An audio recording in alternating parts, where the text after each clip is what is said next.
내게 은혜 주실 줄로 믿는 분만 아멘 하십시오. 5월은 가정의 달입니다. 어린이 주일, 어버이 주일, 스승의 주일을 넣어서 오늘은 어떻게 보면 부부에 대한 이야기를 하려고 합니다.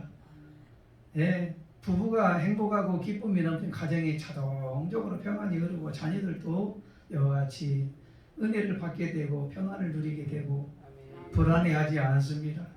그러나 부부가 불안정하고 이와 같이 행복하지 못하면 가정이 늘 불안하지 않아요. 그래서 부부가 하나 되어야 행복합니다. 이것을 하나님은 그렇게 창조하셨어요.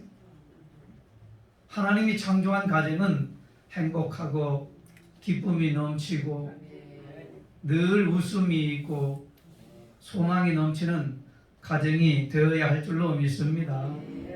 그런데 지금은 도덕 불감증 그리고 정조관념이 많이 사라졌어요. 예수 믿는 사람들조차도 이런 정조관념이 그렇게 뚜렷하게 명확하게 나타나지는 않아요.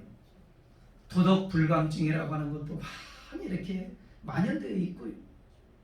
예수 믿는 사람이라면 뭔가 좀 표신하게 생각도 좀 다르게 가야 될 텐데 의식을 조사해 보면 뭐 별반 다를 게 없어요. 안 믿는 사람, 믿는 사람이라. 왜 그럴까? 어떻게 보면 성경적인 교육의 부재라고 저는 생각을 합니다. 잘못 가르쳤구나. 오늘 우리는 하나님의 말씀을 통해서 한번 생각해 보려고 하는 것은 사랑하지 말아야 할 사람을 사랑해서 비극을 맞는 사람들도 얼마든지 많습니다. 사랑하지 말아야 할 것들을 사랑하는 것. 여러분들이 잘 알다시피 젊은 베르테르라고 하는 이 슬픔이라는 이 책이 있어요. 그거 지은 사람이 누구냐면 괴테지요.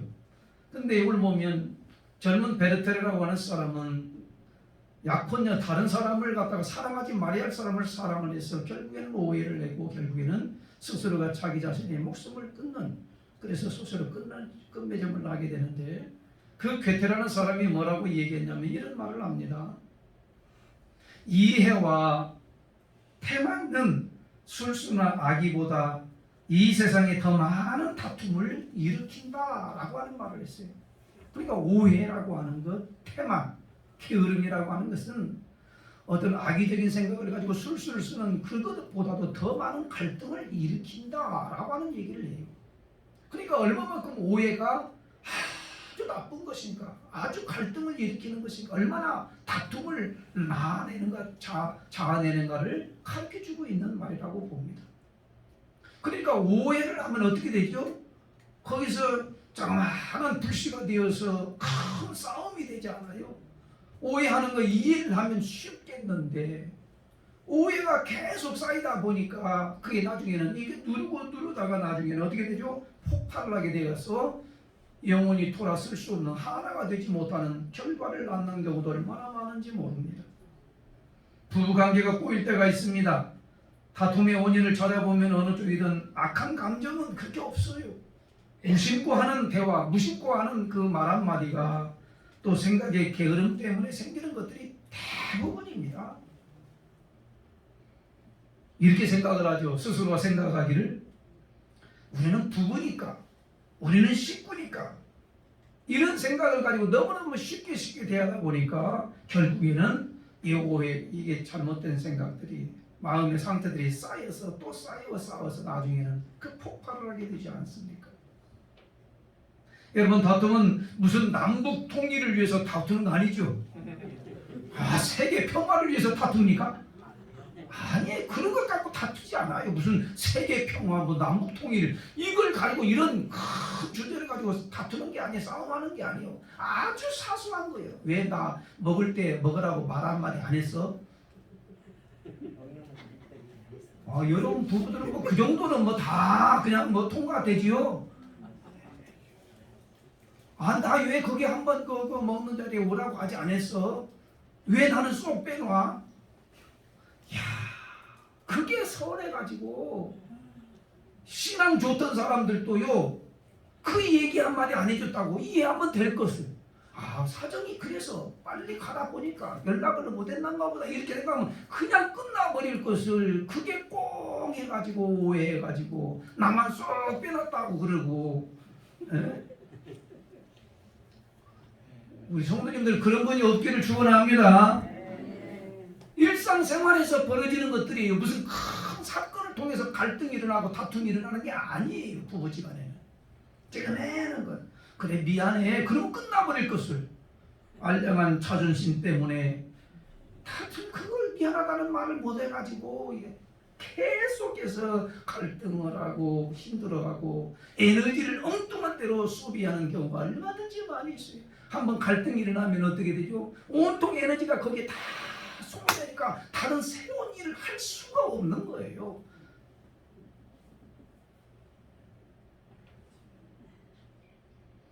성경은 이렇게 말씀합니다. 잠언서 25장 24절 말씀을 보면 같이 한번 읽어보겠습니다. 시작. 다투는 여인과 함께 큰 집에 사는 것보다 움막에서 혼자 사는 것이 혼자 떨어져 살아가는 건 아니죠. 다툼이 얼마만큼 힘든지를 잘 보여주는 거 아니에요. 갈등이 얼마만큼 힘든지. 여러분 새로운 일을 하려고 하는데 이게 행복을 만들어내고 가정을 위해서 세워가고 하는 그 에너지를 거기다가 써야 되는데 그 갈등과 다툼으로 인해서 온통 그 에너지를 거기다가 쓰다 보니까 다른 걸 아예 생각할 겨를이 없는 거. 그래서 다툼을 일으키는 사람 있으면 차라리 떨어져서 혼자 사는 것이 낫다라고 하는 거. 여기서 여인은 꼭 여자를 얘기하는 게 아니에요. 사람을 총칭할 수도 있어요. 여기야. 남자들이 갈등을 일으키는 남자나 여자나 똑같아요. 다툼이 일어났다면 미안해 잘못했어 그러면 금방 끝나버립니다. 그렇죠? 그런데 왜 못하는 거죠? 그걸? 그 한량한 자존심 때문에. 그래도 내가 남편인데 그래도 내가 이와같이 고생해서 가정을 이뤘는데 여러분 그 한량한 자존심 때문에 그 말 한마디를 못해서 갈등이 골에 깊어지는 경우가 얼마든지 많이 있습니다. 자존심이 센 사람은요 자존감이 낮은 사람이에요. 자존감이 높은 사람은요 다른 상황에 따라 사람의 말에 따라 움직이지 않아요. 별 영향을 안 받아요. 자존감이 높은 사람은 영향을 안 받아요. 누가 뭐를 해도요 그렇게 신경 쓰지 않아요. 그런데 자존감이 낮은 사람은 자존심만 세. 자기를 드러내야만 되는 거예요. 내 말에 복종해야만 되는 거예요. 내 뜻대로 돼야만 되는 거예요. 이게 자존심이 센 사람이거든요. 절대로 사회는 그렇게 안 돌아가요. 주변 사람들은 절대로 내가 원하는 걸 안 돌아간다는 거예요. 일찍 깨닫는 것도 지혜입니다. 아니 내가 낳은 자식들도 내 마음대로 안 되는데 교회에서 어떤 성도들이 내 마음대로 됩니까? 절대로 그렇게 돌아가지 않아요.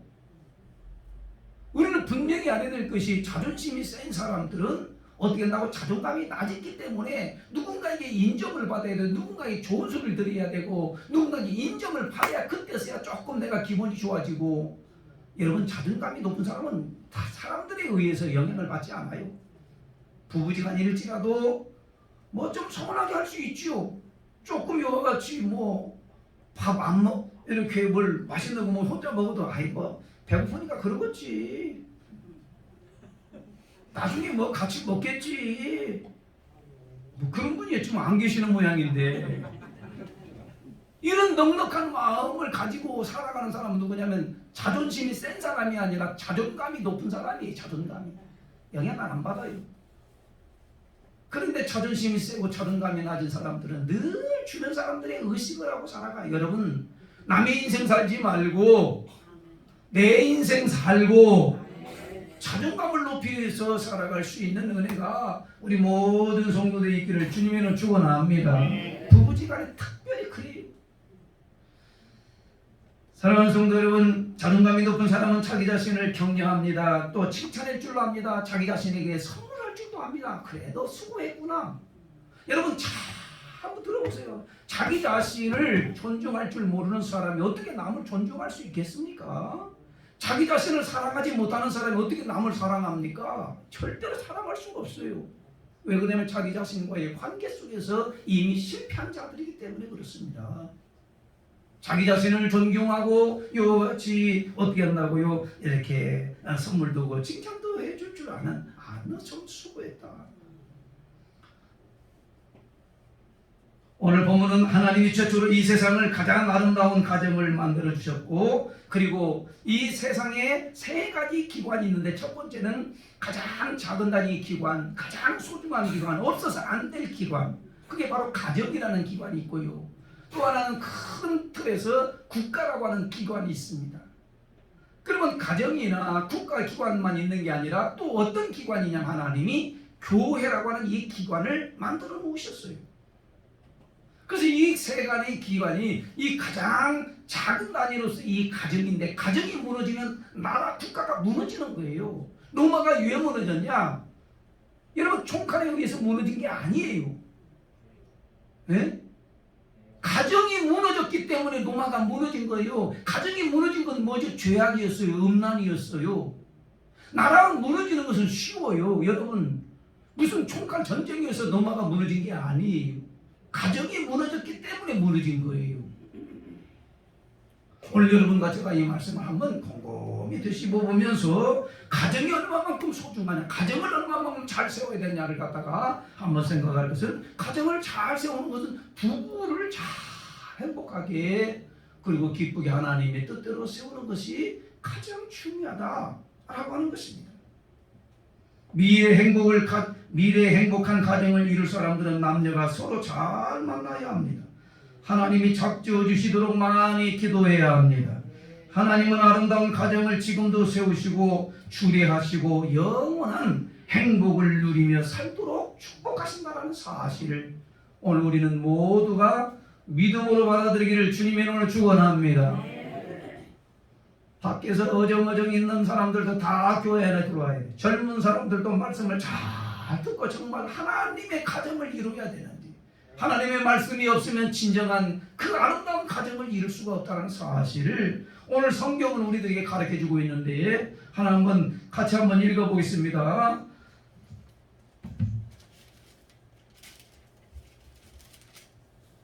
24절에 시작. 이러므로 남자가 부모를 떠나 그의 아내와 합하여 둘이 한 몸을 이룰지로다. 아담과 그의 아내 두 사람이 벌거벗었으나 부끄러워하지 아니하리로다. 이겁니다. 부모를, 그래서 행복한 가정, 행복한 부부 잘 이렇게 세워갈 수 있는 것은 부부가 하나가 되는 건데, 약속을 잘 지켜야 되는 거지. 약속을 잘 지켜야 돼. 그럼 하나가 되게 하는 비결이 뭘까? 첫 번째는 인식의 변화입니다. 한 달 삼에 인식의 변화. 인식의 변화. 이 전에는 보니까 부모님을 떠나야 부부가 되고, 부모님을 떠나야 가정을 이루게 된다라고 하시는 말씀을 하는 거죠. 부모를 떠난다는 의미는 모든 것에서 독립한다라는 것을 가지고 있죠. 독립한다라는 의미를 가지고 있죠. 정신적으로나 경제적으로나 신앙적으로나 다 독립되어야 되는 거죠. 어릴 때는 부모가 이렇게 신앙적으로 너 잘 믿어야 된다, 교회 잘 가야 된다 그러나, 장성하게 되면 나 아닌데 그리고 돌아서는 자도 얼마나 많이 있는지 몰라요. 신앙적으로 독립해서 하나님을 만나고 믿음의 가정을 세워야 크게 흔들림이 없는 거지. 부모의 입김에 의해서 신앙을 가진 사람은 나중에 다 흔들려요. 그래서 독립돼야 되는 거. 부모로부터 독립, 경제적으로도 독립이 되고, 정신적으로도 독립이 되고, 신앙적으로도 독립이 돼서 잘 반듯하게 이제 성인으로, 부부로서, 가정으로서의 여같이 삶을 살아가도록 자, 부모를 떠나야 되는 거 아니겠어요? 근데 장가를 갔는데도요, 마마보이라는, 여러분 드라마 많이 좀 보시잖아요. 마마보이가 있잖아요. 마마보이. 이 엄마의 말에 따라서 움직이는 이 남편을 보면 참, 그 가정 행복할 수가 없는 거예요.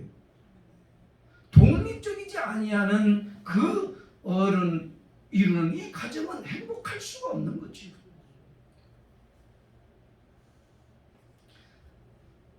나는 하나님으로 부모로부터 독립됐다라고는 인식의 변화, 정신적으로도 경제적으로도 신앙적으로 독립해야 그 사람이 진정으로 가정을 이루고 부부가 되고 행복한 삶을 살아가게 될 줄로 믿습니다.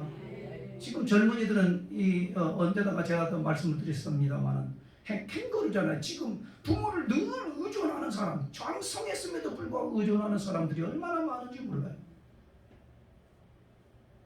얼른 다 독립시켜야 돼요. 독립. 우리 성도님 자녀를 다 독립시키기를 바랍니다. 독립시켜야 돼요. 독립. 언제까지 부모가 같이 살아줄 수가 없는 것 아니겠습니까? 다 독립을 시키는 거. 권사님은 다 독립시켜서 감사하네.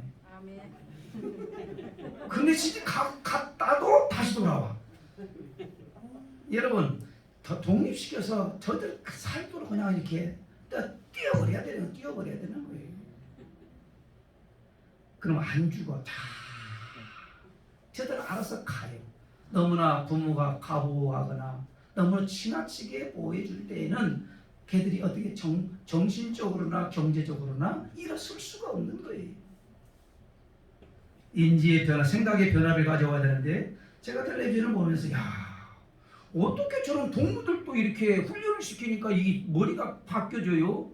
반려견 유치원이라는 게 있어요. 반려견 유치원 들어봤어요? 여러분은 이미 알고 계시는구나. 저는 처음 봤기 때문에 좀 신기하게 봤어요. 반려견 유치원이 있어요. 그러니까 이 반려견들이 어떻게 된다고요? 반려견도 선생님도 있고. 근데 반려견들이 이렇게 즐겁게 유치원에 막 등원을 하는 거예요. 그 원장님은 유치원 반려견들을 등원시키기 위해서 또 차량을 돌고 똑같더만요.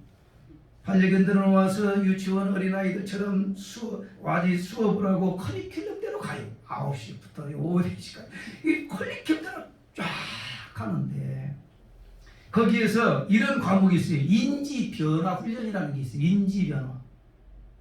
동물들도 훈련시키고 인지를 바꿔놓으면 변해. 그래서 개일제라도 물어 그러면 물고요. 물지 마 그러면 이걸 갖다 훈련을 시키는데, 그리고 산을 처음에는 못 넘어. 이런 허들이 있는 것을 못 넘었다가 이제 선생님이 먼저 훌쩍 뛰어 넘어가요. 그러면 이게 뒤에 따라서 처음에는 못 넘었던 이 개들이 훌쩍 또 넘더라고. 이렇게 훈련이 되더라고. 그리고 나중에는 혼자도 이렇게 잘 넘어요. 나중에 가서는 물어뜯지도 않고 이렇게 인지의 변화가 오니까 스스로가 쫙 알아서 변해가는 것 보고 제가 한 10분, 15분 정도 봤는데요. 걔가 그렇게 변해.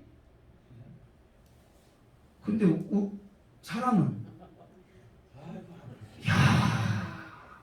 그렇게 많이 배우고 그렇게 많이 듣고 그렇게 경건 생활나도 참 안 바뀌고 안 변하고 이 인지의 변화가 오지 아니하니까 옛 모습 그대로 생활하는 거예요. 오늘날의 나는 어떤 사람이죠? 오늘날의 나는 옛날 전에 생각했던 그 결과가 오늘의 나거든요.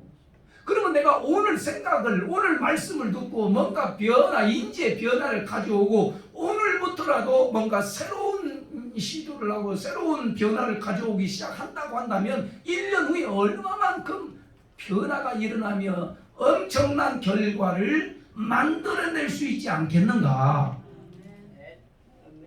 나는 이게 반려견 유치원을 보고 나는 깜짝 놀랐어. 여러분들은 뭐 이렇게 다 알고 계시는 것 같은데, 그러니까 별로 놀라지도 않아. 뭐 그렇게 변하는 거 몰랐어요, 목사님. 근데 제가 생각할 때 사람은 그렇게 보면서 내 자신을 발견할 수 있어야 되는데 그걸 그냥 그걸로만 끝나는 거죠. 사랑하는 성도 여러분, 인간은 만물의 영장입니다. 다 알아듣습니다. 무엇이 옳은지 그런지 다 알아요. 무엇가 나쁜지 다 알아요. 유치원에서 다 배웠어요. 그런데 왜 안 되는 것입니까? 아직까지도 인지의 변화가 일어나지 않고 있기 때문에 미분화되었다는 거죠.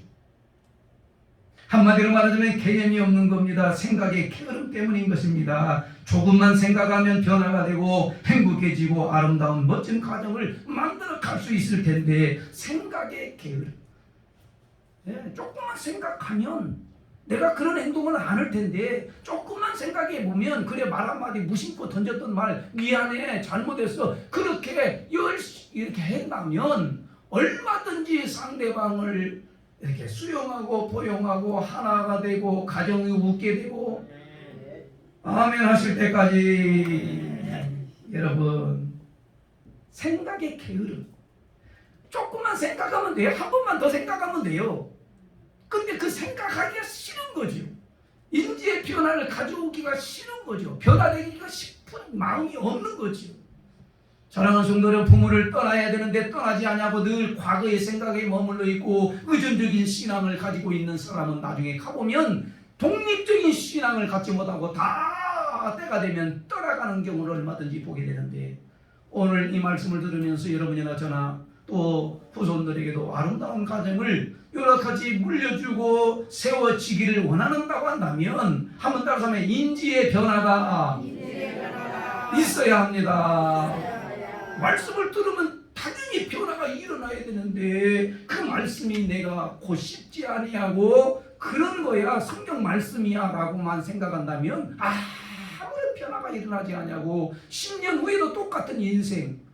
그러나 오늘 이 말씀을 듣고 인지의 변화를 가져오고 행동의 변화를 가져오게 된다고 한다면 분명히 그 인생은 남들이 부러워하는 인생으로 잘 세워지게 될 줄로 믿습니다. 사랑하는 성도 여러분, 선곡자들이 하는 얘기 바로 태만은 아기보다 더 많은 다툼을 이뤄낸다고 하지 않습니까? 오늘 여러분과 제가 이 말씀을 들으면서 그러면 부부가 하나 되는 이 비결이 두 번째는 뭘까? 한번 따라서 말해 자기 존중입니다. 자기 존중 24절 한번 다 같이요. 하반절 말씀을 보면 그의 아내와 합하여 둘이 한 몸을 이룰지로다 그랬어요. 한 몸을 이룰지로다. 따라서 하면 한 몸을 이룰지로다. 둘이 아니라 하나예요. 어떤 영화에 이런 말이 한때 유행어가 있었어요. 너 내 안에 있어. 젊은 분들은 다 알 텐데 아주 어르신 분들은 너 내 안에 있어. 그게 무슨 뜻인지 모르죠. 한때 유행어가 너 내 안에 있어. 한마디로 말하면 너나 나나 지금 하나야. 그래서 이 말을 듣고 여성들은 이 말에 한마디로 녹아지고 감동을 먹고 사랑에 푹 빠지게 되고 성경에도요 이 말씀이 있어요. 창세기 2장 23절 말씀 다 같이 한번 읽어봅니다. 23절 시작. 이는 내 뼈 중에 뼈요 살 중에 살이라. 여자 그래서 내 몸에서 갈빗대를 취해가지고 만든 여자가 너는 내 뼈 중에 뼈요 살 중에 살이로다 라고 하는 너는 내 안에 있고 내가 너 안에 있는 거야. 나의 반쪽 나의 반 너의 반쪽이 합쳐 하나의 몸을 이룬 것. 내가 너이고 너가 나라는 것. 인식의 변화를 갖게 될 뿐만 아니라 여기서는 자기 존중하는 것이 바로 행복한 부부를 만들어낸다라고 하는 진리를 크게 담고 있죠. 자기 존중. 따라서 하면 자기 존중. 아니 자기 존중하는 것이 너를 존중하는 것이고 너의 그렇잖아요. 내 나를 존중하는 것이 너를 존중하는 거예요. 왜? 한 몸이니까요. 한 몸. 자기를 사랑하는 것이 너를 사랑하는 것이에요. 중요한 것은 뭐죠? 나를 존중하는 것이 너를 존중한다라고 하는 것을 우리는 분명히 알고 오늘부터라도 자기 자신을 존중할 줄 아는 아까 서두에도 말씀드렸다시피 자존심이 센 사람은 자존감이 낮고 자존감이 있는 사람은 자존심은 그렇게 밑으로 그렇게 세지 않아요. 컵라면을 하나를 먹더라도 우리는 어떻게 먹죠? 컵라면 하나 먹을 때 야 그냥 먹지요. 뭘 그걸 접시에다 받쳐서 먹어요. 그냥 들고 먹는 거지. 이순이선이 그냥 들고 먹어요? 접시에다 받쳐 먹어요? 한번 오늘부터요 한번 자기를 존중하는 게 뭔지를 한번 시도를 해보십시오. 누가 접시를 받쳐서 먹는 사람이 누가 있겠어요? 없지요. 그러나 자기를 존중하는 그 실험을 한번 해보시면 컵라면 하나를 먹더라도 그냥 접시에서 받쳐 먹는 거하고 그냥 들고 후루룩 먹는 거하고 달라요. 자기 존중이라고 하는 것 보세요. 야, 생각이 달라집니다. 인식이 달라집니다. 자기 자신을 존중하는 마음이 생겨요. 자기 자신을 존중하는 마음이 생기면 타인에게도 그렇게 몸에 배인 게 그대로 나가는 거예요. 예. 저희 집도요, 반찬 가게에서 반찬을 사옵니다. 가끔. 그러면 전부 무슨 용기죠? 플라스틱 용기예요? 아니면 좋은 용기예요? 무슨 용기예요? 다 플라스틱 용기예요. 그런데 너무나도 요즘에는 잘 만들어진 플라스틱 용기이기 때문에 식탁 위에다가 내놓고 먹어도 아무 손색이 없어요. 그렇죠? 간편하게 먹을 수 있어요. 그런데 저는요, 그걸 갖다가 그렇게 안 먹어요. 예쁜 그릇에서 다 못 먹어. 까탈스럽죠. 제가 생각해도 까탈스러워. 그런데 보세요. 이게 플라스틱 용기에다가 담아서 그대로 먹는 거하고 그냥 다시 자기 그릇 예쁜 그릇에 담아서 먹는 거하고요, 똑같은 음식인데, 야, 기분도 다르고 맛도 다르고 보는 것도 다르고 생각도 다르고 자기 자신을 존중하는 거. 여러분 시도를 해보시라는 거예요. 여러분 성경 말씀을 많이 알아도 이런 실행감이 없어 적용시키지 아니하면 그냥 내 평상시대로 편한 대로 가신다니까. 변화를 한번 컵라면 하나를 먹더라도 이 접시에다 받쳐서 한번 먹어보시고요. 그리고 어떻게 한다고요? 이런 음식이 이게 플라스틱 음식 갖다가 사이다 그냥 이렇게 놓고 먹는 거하고 이게 그릇에 딱 담아서 먹는 거하고 벌써 기분이 다르고 생각이 다르고 자기 자신을 대하는 태도가 다르고, 이렇게 몸에 배인 사람은 남들을 함부로 대하지 않는다 이 말입니다. 이게 중요한 거예요. 이게 자기 자신을 막대한 사람은 다른 사람들 막대해요. 틀림없어요. 부부가 잘 되기를 원하고 행복하기를 원하고 웃기를 원하고 뭔가 이와 같이 달라지기를 원한다고 한다면 자기 존중이 왜요? 우리는 한 몸이야. 부부가 한 몸인 내를 존중하는 것은 바로 너를 존중하는 것이기 때문에 한 몸이라고 했는데 자기 자신은 그렇게 함부로 다른 사람이 남들을 존중한다고요? 아니에요. 오늘 이 말씀을 들으면서 우리 응답의 모든 성도들 가정과 부부가 정말 아름답고 행복하고 기쁨이 넘치고 남들에게 부러워하는 가정이 되기를 원한다고 한다면 크게 따라서 합니다. 인식의 변화뿐만 아니라 자기 존중을 하십시오. 자기 존중. 여러분, 하나님이 우리를 창조하실 때 가장 존귀한 자로 창조하셨습니다. 하나님이 형상을 닮은 자로 창조하셨습니다. 만물의 영장이요 작품 중에 작품으로 창조하셨습니다. 그러니까 자존감이 높은 사람은 이 말씀을 그대로 믿으니까 내가 얼마나 소중한 존재라는 걸 알아요. 얼마나 귀한 걸 알아요. 근데 자기 자신의 자존감이 낮은 사람은 내가 이 세상 살 것 뭐냐 다 알아주지도 않는데, 응? 그래서 자기 비하를 하고 멸시를 하고 없인 여기고 나 같은 것은 이 세상에 없어져야 돼 라고 하는 생각을 갖는 그 순간에 자기 인생은 저 바닥으로 내동댕이 쳐져버리는 것입니다. 사랑하는 성도 여러분, 하나님 우리를 창조하실 때 그렇게 하찮은 존재로 창조하신 것이 아니라 너는 이 세상에서 가장 존귀한 자. 옆에 분에게 그렇게 한번 이렇게 말씀해 주십니다. 당신은 세상에서 가장 존귀한 자로 태어났습니다. 시작. 걸작품 중에 걸작품입니다. 정말 여러분 이런 생각에 인지의 변화를 가져온다면 내가 없어도 환난이 있어도 나를 갖다가 조롱하는 자가 수만 대군이 있다 할지라도 나는 영향을 안 받아요. 사랑하는 성도 여러분, 궁극적으로 자기 자신을 존중한다라는 것은 무슨 뜻이죠? 나를 창조하신 하나님을 존중한다라는 것입니다. 나를 멸시하는 사람은 하나님도 멸시해요. 이걸 알아야 돼요. 나를 창조하신 분이 하나님이신데 나를 멸시하고 나를 아무것도 아니라고 생각하는 사람들은 전부 다 하나님을 대하는 것이 전부 다 하나님도 아무것도 아니야. 하나님도 존경한심이 없는 거예요. 연결되는 거예요. 하나님과 연결되는 겁니다. 부부가 잘 사는 거예요. 행복하게 사는 거 정말 하나님을 기쁘시게 해드리는 거지만은 오늘 자기 존중이 너는 한 몸이잖아. 부모를 떠나서 한 몸을 이뤘다고 한다면 너가 한 몸이니까 네가 움직이고 네가 생각한 대로 그 사람이 그대로 되어질 거니까. 여러분 이런 분이 행복할 수 있겠습니까? 자기 존중도 하지 않는 사람이 행복할 수 있습니까? 행복할 수가 없습니다. 먼저 자기 존중을 해야 합니다. 먼저 자기 존중을 하십시오. 서로 존중하게 되되 하나가 되고 행복한 부부가 이렇게 들어간다는 사실을 우리 모든 성도들이 믿음으로 받아들이기를 주님의 이름으로 축원을 드리겠습니다. 하나님을 존중하니까 하나님의 말씀이 믿어지고 그 말씀대로 나는 살아가게 되는데 마가복음 10장 7절 9절 말씀이요 굉장히 중요한 말씀이 있습니다. 같이 한번 읽어보겠습니다. 시작. 사람이 그 부모를 떠나서 그 둘이 한 몸이 떠날 이런즉 이제 둘이 아니요 한 몸이니 그러므로 하나님이 작게 해주신 것을 사람이 나누지 못할지니라 하시더라.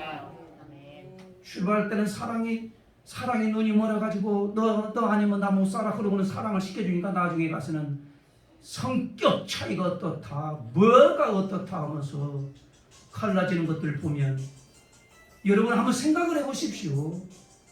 사랑해서 결혼했으면 하나님이 짝지어줬다고 맺어진다고 믿는다고 한다면 하나님을 존중한다고 한다면 내 마음대로 결정하지 않냐고 내 마음대로 여호와한테 가지 않냐고 끝까지 내게 붙여준 자는 이 세상에서 가장 멋진 자를 붙여주었습니다. 가장 멋진 자를 붙여줬고 가장 존귀한 자를 붙여줬고 가장 맞는 자를 붙여줘서 짝을 이뤘기 때문에 끝까지 가는 겁니다. 할렐루야.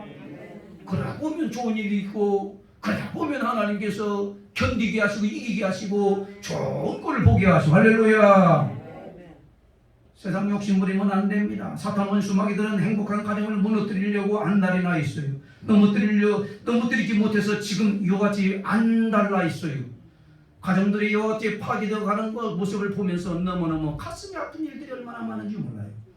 사랑하는 성도 여러분, 제 자신을 존중하지 않는데 누가 자기 자신을 존중해 줍니까? 자기를 존중하는 것은 자기를 창조하신 하나님을 존중한다는 것을 우리 모든 성도들이 믿음으로 받기를 주님의 이름으로 축원합니다. 자기 존중. 그러면 하나가 되는 비결이 뭘까? 세 번째는 따스합니다. 사랑입니다. 사랑입니다. 25절 다 같이 읽습니다. 25절 시작. 아담과 그의 아내 두 사람이 벌거벗었으나 부끄러워하지 다시 읽어요. 같이 읽어야 은혜가 되는 거요. 시작. 아담과 그의 아내 두 사람이 벌거벗었으나 부끄러워하지 아니하니라. 사랑하는 사람 부부가 벌거벗어서 부끄럽지 않아요. 왜요? 한 몸이기 때문에 그런 거예요. 부끄러운 것은 왜 부끄럽죠? 너와 나가 분리되어 있기 때문에 부끄러운 거예요. 한 몸인데 여러분 샤워를 할 때에 아이고 부끄럽다 하는 사람 있습니까? 자기 혼자인데 부끄러울 게 뭐가 있어요? 여러분 너와 나가 하나라고 한다면 부끄러울 것이 없지만은 너가 있고 나가 있으니까 서로 쳐다보니까 부끄러운 존재가 됐는데 왜 분리가 되었죠? 죄가 사람을 분리하게 만들었거든요. 여러분 아담과 하와가 선악과를 따먹으면 하나님처럼 될 줄 알았어요. 그렇죠? 그런데 선악과 근기한 선악과를 따먹은 이후에 그 전에는 벌거벗어서도 아무렇지도 않았어요. 너무너무 행복했어요. 기뻤어요. 즐거웠어요. 하나님과 동행했어요. 그런데 금기된 이 선악과를 먹은 이후에 눈이 밝아졌죠. 밝아짐으로 말미암아 더 행복해질 줄 알았던 그 자들은 부끄러웠고 두려웠죠. 그리고 숨어버렸죠. 무엇이 부끄럽게 만드는 거죠? 발가벗은 것이 부끄럽습니까? 아니면 죄가 들어옴으로 말미암아 너와 나가 분리가 되어서 한 몸을 이루어야 되는데 분리가 됨으로 말미암아 부끄러운 존재가 되어버렸다 이 말이 인간이. 사랑하는 성도 여러분, 여러분과 저가 언제 부끄럽지요? 하나님 앞에서 말씀대로 떳떳하게 살면 부끄럽습니까? 아닙니다. 너무너무 기쁘고요, 너무너무 좋고요, 너무너무 막 소망이 생기고요, 하나님의 축복이 기대가 돼요. 그러나 죄가 들어오면, 말씀대로 살지 않으면, 불순종하면 어떻게 되죠? 부끄러운 거지요. 교회 오기가 껄끄러운 거지요. 하나님을 대하는 것도 참 죄송하기 짝이 없는 거지요. 부부가 행복하고 정말 기쁨이 넘치기 위해서는 벌거벗었으나 부끄럽지 않더라는 거예요. 부끄럽지 않아. 여러분, 너가 나고 나가 너기 때문에 한 몸이기 때문에 벌거벗어서도 부끄럽지 않는데, 죄가 들어옴으로 말미암아 부끄럽기 짝이 없어. 죄 지으면 아내 보기가 부끄럽고 남편 보기가 부끄럽고 얼마나 괴롭겠습니까? 그런 시간들이 얼마나 괴롭겠어요. 사랑하는 성도 여러분, 벌거벗었으나 부끄러운, 여러분 부부지간에 벌거벗었는데 부끄러워하는 사람이 있어요? 그러면 지금 사랑이 식어버린 거지요. 너와 나가 지금 분리되어 있다는 뜻이지요. 그러나 벌거벗어서도 전혀 부끄럽지가 않아. 하나가 되어 있었기 때문에. 아멘 안 하시네요? 그런 말이 없는가 보지요? 벌거벗었으나 부끄럽지 않더라 이 말이. 왜? 하나니까. 부부는, 사랑하는 성도 여러분, 죄로 인하여서 분리되었기 때문에 부부지간에도 이와 같이 부끄럽고, 오늘 하나님 앞에서도 여러분 분명히 알아야 될 것이, 내가 하나님 앞에서 신실하게 살아가는데 왜 하나님 앞에 부끄럽죠? 하나님 앞에서 발가벗겨져야 되는 거예요. 그렇죠? 생각도 마음도 내 품은 것들도 다 하나님 앞에 발가벗겨져도 하나님 앞에 떳떳하고 부끄러움이 없는 사람은 이게 막 기도가 돼요. 은혜가 막 쏟아져요. 하나님 앞에 기대감이 있어요. 그러나 하나님 앞에 나와서 부끄러운 존재가 되면 기도도 잘 안 나와. 사랑하는 성도 여러분, 이것이 부부지간에 뿐만 아니라 부모와 자식 간에도 마찬가지예요. 사장과 사원도 마찬가지예요. 교사와 학생과의 관계도 마찬가지고, 목사와 성도들의 관계 속에서 다 마찬가지인 거예요. 죄가 들어가면 부끄러워요. 보기가 너무나도 힘들어요.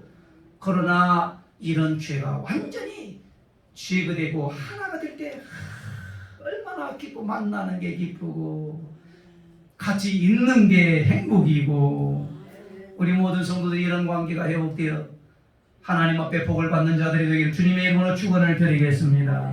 사랑하면 모든 게 이해가 되죠. 사랑하지 않기 때문에 이해가 안 되는 거예요. 사랑하는 성도 여러분, 기차간에서 애기가 막 뛰어다니고 뭐 철봉에 매달리고 막 시끄럽게 소리를 지르고 했던 게, 이 주변 사람들이 다 저 자식이 어떤 자식이야, 그 싸가지가 없는 자식 아니야. 아버지가 있는데도 저렇게 버리장머리를 가르쳐가지고 어떻게 그 세상을 살아간단 말이야. 그러면서 비아냥대리고 막 요괴돼요. 그럴 때에 그 아버지가 푹 쓰겠던 아버지가 말 한마디 건넵니다. 뭐라고 건네냐면, 내가 지금 아내를 잃고 장례를 치르고 내가 기차를 타서 경황이 없어서 내가 애들을 어떻게 대할지를 나는 잘 모를 것 같아. 지금 잠깐 내가 생각하는 가운데 애들이 그렇게 떠들이댔는데 죄송합니다 라고 했어요. 그 이야기를 들은 승객들은 애들과 지금 똑같이 떠들고 다니는 거예요. 철봉 매달리고 또 소리 지르고, 그냥 애들은 똑같아요. 안 바뀌었어요. 그런데 이 아버지의 말을 듣는 이 순간에 그 승객들은 오히려 조금 전에 막 야단치고 소리를 지르고 저 자식 싸가지 있네 없네 막 그러면서 저 아버지가 무능해서 그래 그랬던 그 승객들이 한순간에 어떻게 바뀌죠?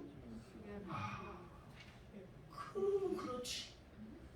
아내를 잃고 상처를 받은, 상처를 당한 이 남편이 그 무슨 경황이 있겠냐. 저 아들을 불쌍히 여기고 오히려 더 도와주겠다라고. 사랑하는 성도 여러분, 단편적인 것만 보면 한없이 얘기가 나오고 불만이 나오고 트집을 잡을 수 있지만은 전체를 보면 사랑이 뭐냐? 한국 따라서 사랑은 전체를 보는 겁니다. 현상만 보고 이해하지 말고 전체를 보고 사랑은 전체를 보는 거예요. 전체를. 그래서 그러셨군요. 그리고 똑같은 애기들은 똑같이 철봉 매달리고 막 소리 지르고 뛰어든 박질하는데도 그 다음 배선 승객들이 아무 말을 하지 않습니다. 그럴 수 있지요. 너무나도 힘들겠네요. 오히려 위로하고 그 아이들을 용돈도 가주시는. 사랑하는 성도 여러분, 예수 믿는 하나님의 자녀들이 어떻게 살아야 될까? 부부지간에 하나님이 맺어준 이 부부가 어떻게 세워가야 할까? 단편적인 것만 보고 자꾸 이야기하지 말고 한번 생각을 해보라는 거예요. 생각의 게으름으로 인하여서 태만 오해로 인해서 갈등과 싸움이 일어나고 다툼이 일어나는데, 오늘 이 말씀을 들으면서 여러분이나 저나 그 갈등이 많은 분들은, 나와 다른 사람과의 갈등이 많고 다툼이 많은 분들은 한번 생각을 해보면서 어떻게 해요? 하나님이 주시는 은혜, 하나님이 주신 축복을 누리면서 웃음 있는 삶을 살아가기를 원한다면 누구든지 간에 어리부와 이와 같이 사람들의 동력이 강된 간에 전체를 볼 수 있는 이 사랑이 여러분과 저에게 있기를 주님의 이름으로 축원을 드리겠습니다. 고린도전서 13장은 사랑장입니다. 사랑은 오래 참고 무례하지 아니하는 말씀이 쭉 나오는데 한번 읽고 이제 마치려고 합니다. 4절 시작. 사랑은 오래 참고 사랑은 온유하며 시기하지 아니하며 사랑은 자랑하지 아니하며 교만하지 아니하며 무례히 행치 아니하며 자기의 유익을 구하지 아니하며 속내지 아니하며 악한 것을 생각하지 아니하며. 사랑은 모든 것을 참아내고 견뎌내고 이겨내는 것이라고 7절 말씀은 그렇게 말씀합니다. 7절도 다 같이 읽습니다. 시작. 모든 것을 참으며 모든 것을 믿으며 모든 것을 바라며 모든 것을 견디느니라. 사랑하는 성도 여러분, 사랑은 이와 같이 모든 걸 참아내고 견뎌낼 수 있는 이런 능력이 있다는 사실을 우리 여러분과 저가 알고, 정말 인생을 100세까지 살아본 사람이 하는 얘기가 뭐지요? 이런 얘기입니다. 내가 100세를 살아보니까 수고 있는 사랑이 행복이었다 라고 강연을 하러 다니는 분이 있습니다. 그분이 누구죠? 102세 된 김형석 석좌 교수, 연세대학교. 이분은 102세가 되는데도 지금도 강연을 다녀요. 102세인데 이분이 하는 얘기가 바로 뭐냐면, 사랑이 있는 수고가 진짜 내게 행복이었다라고 얘기를 하는 거예요. 어머니에게 물었답니다. 어머니, 언제 가장 행복했더랬어요? 라고 질문했을 때 사랑을 가지고 고생했던 그때가 내 인생의 가장 행복이었다 라고 얘기를 했더랍니다. 그것도 마찬가지. 오늘 여러분이나 저나 아무리 힘들지라도 이 고생, 사랑이 있는 수고, 사랑이 있는 고생이 오히려 내게 나중에 인생을 끝자락에서 고백할 수 있는 것은 그때가 내게 가장 행복이었다라고 고백할 수 있는 우리 은각의 모든 성도들 되기를 주님의 이름으로 축원을 드리겠습니다. 우리를 하나님이 축복하시기를 원해서 가정을 이루게 하시고, 그리고 하나님 우리들에 대해서 기대감이 있습니다.